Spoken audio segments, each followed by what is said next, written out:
3 weeks ago, BMW finished a $1.7 billion investment right here in Spartanburg County.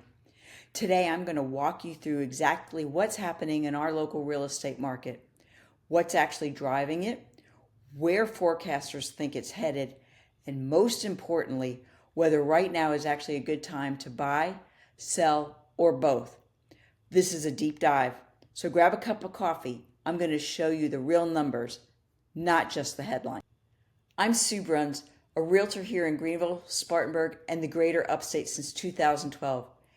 Every figure in this video is sourced directly from our local MLS reports, official economic development announcements, and national forecasting groups like NAR, Fannie Mae, and the Mortgage Bankers Association. I'll show you exactly where each number comes from. Let's start with where things actually stand.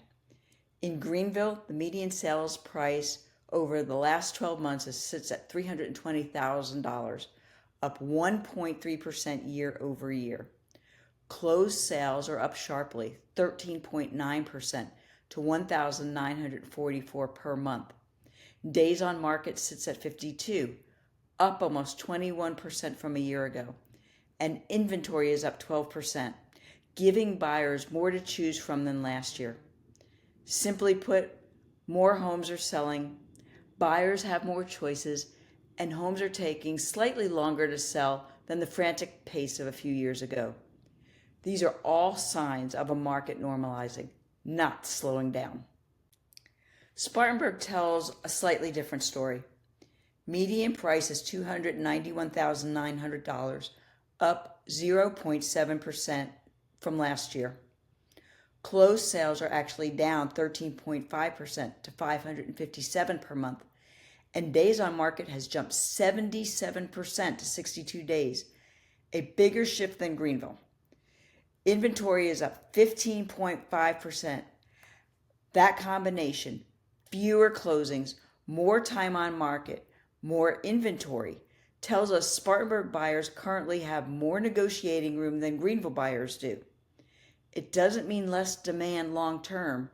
It means the market has more breathing room right now than it has in recent memory. Now, here's the number that matters most for anyone comparing us to the rest of the country. The national median home price is $429,300. Greenville sits $109,000 below that. Spartanburg sits nearly $137,000 below that. And unlike the national affordability squeeze, Greenville's affordability index is at 96 and Spartanburg's is at 108. Both far closer to balance than the national picture, where the typical mortgage payment now runs about 20% above the typical rent payment. That gap is the foundation for almost everything else in this video. So why is our market holding up? Why so much of the country is cooling off? It starts with this. On June 30th, 2026, BMW Group announced the completion of a $1.7 billion investment in its South Carolina operations, completing the expansion of Plant Spartanburg and the construction of an entirely new facility, Plant Woodruff. This isn't a small upgrade. Plant Spartanburg is BMW's largest production facility in the world, having built more than 7.3 million vehicles since 1994 and producing over 412,000 X-model vehicles in 2025 alone.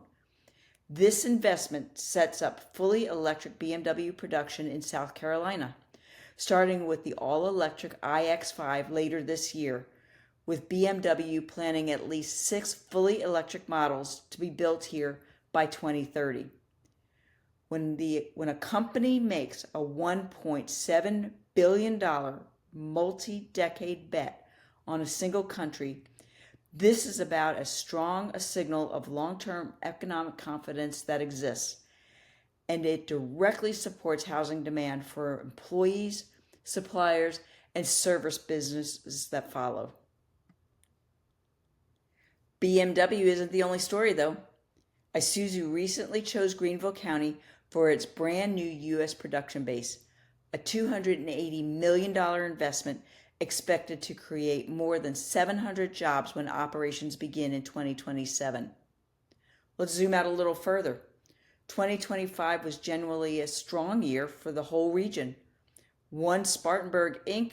landed 20 separate economic development projects totaling $3.5 billion in capital investment and over 1,000 new jobs. That works out to roughly $9.6 million invested in Spartanburg County every single day of the year. On the Greenville side, the Greenville Area Development Corporation has driven $94.2 billion in cumulative economic impact over 25 years. Now, I'll be transparent. 2026 has been a slightly slower year for new Greenville announcements so far. Only about $46 million in investments and 140 jobs, which local officials tie partly to broader global trade uncertainty. Growth isn't a straight line, and I'd rather show you that than only show you the highlight reel. And it's not just manufacturing. GSP Airport crossed 3 million passengers in a year for the first time since it opened in 1962, and it's currently expanding with new hangar space and a new Breeze Airways routes. More air access is one more thing making this region easier to relocate to and do business from. Now, let's talk forecasts, and I want to be straight with you, because even the experts don't fully agree here. As of July 2026, the average 30-year mortgage rate is running around 6.55% to 6.75%. Fannie Mae's July 2026 report expects rates to ease slightly, landing around 6.3 to 6.4% by 2027. The Mortgage Bankers Association is more conservative, expecting rates to hold closer to 6.5% through all of 2027. Neither is predicting a return to 3% rates, but neither is predicting rates to climb much higher either. On the sales volume side, there's a bigger gap in predictions. NAR's chief economist has floated existing home sales rising as much as 14% in 2026 in a very optimistic scenario. Fannie Mae's more recent, more conservative forecast puts the 2026 sales growth at just 0.2%, picking up to 6.8% in 2027. And NAR expects home prices nationally to climb up about 4% in 2026. My read, don't wait for a dramatic rate drop that most forecasters aren't actually predicting. Plan around rates in the mid 6% range for the foreseeable future, and let local economic fundamentals, not national headlines, drive your specific decision. So, is now a good time to buy? Here's the evidence, not just an opinion. First, pricing. You're buying $109,000 to $137,000 below the national median in a market where affordability indexes are still near or above the balanced line, unlike most of the country. Second, rates are not forecast to drop dramatically, so waiting for a big rate rescue isn't a strong strategy based on current forecasts. Buying into today's rate with a plan to refinance later if rates do ease is more realistic than waiting indefinitely. Third, and maybe most important, a $1.7 billion BMW investment, a new Isuzu plant, and a growing airport are not short-term signals, they're multi-year commitments that support durable local job growth, which supports durable local housing demand. That combination, below national pricing, workable affordability, and a real diversified economic engine behind it, is a genuinely strong setup for a buyer thinking long-term. Now, is it a good time to sell? Here's the evidence on that side too. Homes are still closing at 98.3% of list price in Greenville and 98.2% of list price in Spartanburg. That's not a market where buyers are dictating terms. It's a market where real, sustained demand behind it. Yes, days on market are up, but that reflects a market normalizing after a frantic few years, not a market losing buyers. And buyer demand has real staying power. BMW, Isuzu, and broader economic growth that I just walked you through means new employees, transferees, and suppliers are steadily entering this market, not leaving it. If you're a seller wondering whether that demand is real, an automaker just spent $1.7 billion telling you it is. There's also a timing argument worth considering. Inventory is rising, up 12 to 15% year over year in both counties.